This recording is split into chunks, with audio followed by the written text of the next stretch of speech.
Hey guys, what's up? In this tutorial video I will teach you step by step how to add subtitles or captions to your video on CapCut on computers. So let's get started guys. It is mind-blowingly simple and you need only a few clicks to do that. So to get started, launch the CapCut application in your web browser and start a new project. So guys, let's say I would like to add subtitles or captions to that video clip here I recorded for demonstration purposes. Start by placing your video clip on your timeline by drag and dropping it like that.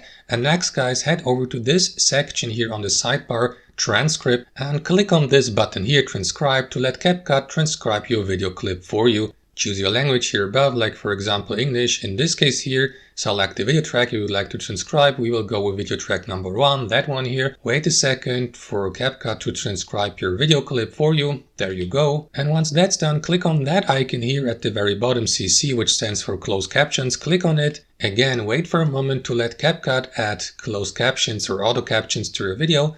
And there you go. As you can see, CapCut has added subtitles to your video, so that you can now save it with these subtitles, export your video clip with your subtitles and use it for your own personal or commercial projects. So guys, that's basically it. Thanks for watching and I'll catch you later.